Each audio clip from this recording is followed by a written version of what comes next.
The need for child protection in UPDF began long time ago when we engaged with the Lord's Resistance Army. And they used to abduct children, they used to use children into the ranks of the rebel outfit. They used to use children for various activities that were unfriendly to children. With support from Save the Children, a group of consultants were put in place under the direction of Major Musibi Patrick, retired from KDF, with the mandate to start formulating some kind of semblance of a training curriculum which can be used to train soldiers. The Uganda People's Defense Forces was chosen as the first military in East African standby force to validate the training curriculum. And so we organized the TOT. We had the TOT in Jinja, comprising of child protection activists within the military to be brought on board. Then when we piloted that one, again we had another TOT of instructors from all the military training institutions within UPDF, whereby we rolled out the curriculum and we left it to the instructors to pick out what can be cut in their syllabus. When we prepare troops to deploy in missions, whether for African Union or for United Nations, we deploy under the mandate. Most of these mandates entail civilian protection.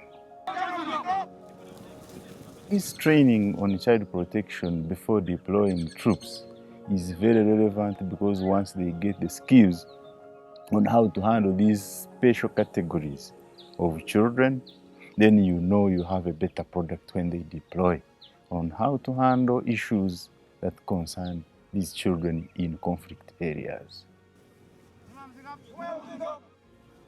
Currently, UPDF is already having a more systematic way of delivering the training. We have trainers of trainers across all their training wings. We also have a very elaborate pre-deployment training on child protection. And over a period of time, we've seen them deploying about over 9,000 soldiers who've been trained on child protection, who've gone on mission. We've also have undertaken a debrief with the same soldiers who've gone in mission and coming back, and also giving their feedback in terms of pre-training, in mission work, and coming back and debriefing to see how we keep improving on the program, and also the lessons learned and how this kind of training supported their stream of work. We had to understand what conflict is. We had to understand what childhood is and the childhood development. We're also taken through the rights of a child. We also schooled about the legal frameworks from which all actions spring. We also taught about monitoring and reporting. We also taken through how to coordinate with different stakeholders in the event that you are in the operation. Okay. Then we were taken through a code of conduct where we were taught about sexual exploitation and harassment. We learn things like, one, the culture. We must adhere to the culture of the Somali people. I'll give an example of the dress code. All our female combatants are advised to dress in an Islamic way, to cover their hair. Simply we do that not to offend the Somali community.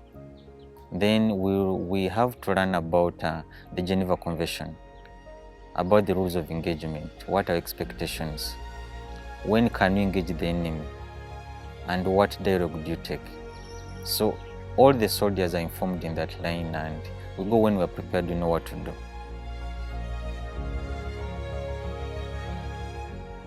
The main gender issues that I've come across in the mission area as a gender officer, they cut across. Disaggregated data, which was not very good, you'd find when the lists are made, you'd not know these are the number of girl children or these are the numbers of the boy children who have been maybe affected or who have been displaced. The way we address some of those issues to do with child labor and some cases of sex exploitation is that we undertook an induction course at the beginning of our mission, in which they gave us awareness on how to channel some of the issues to the right agencies, funds, or programs.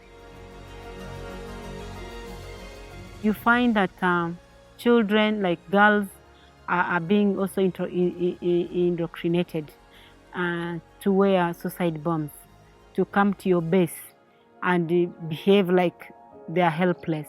And then at the stage when you want to intervene at times, it's difficult because you're already scared. You think this child has a bomb. We have had allegations of child rights abuses, and in investigations, our boards of inquiries have successfully investigated and executed well over 12 cases. This is unprecedented because of the situation on the ground, but to us, we see it as an improvement in terms of delivery and observance of the rights of children and civilians in general.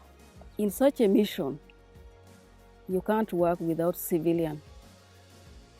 And as you work with the civilian, you must be able, if not all, to provide for some of the needs.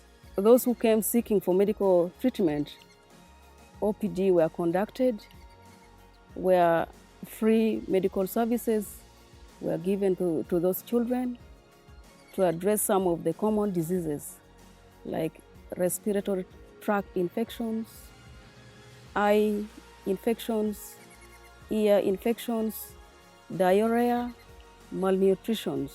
So some of the drugs were given. But also, our medical staffs went ahead to educate the mothers on the sanitation, how they should handle the sanitation. The mothers also were advised to consistently do breastfeeding that would help to boost the immunity of their children, and then also to take care of their cleanness or their smartness. We have built capacity. I want to give kudos to Save the Children because they have consistently and persistently facilitated the processes of child protection training. We have assimilated the child protection curriculum into our syllabuses. A directive has now been given for every training institution to have a child protection curriculum in its syllabus.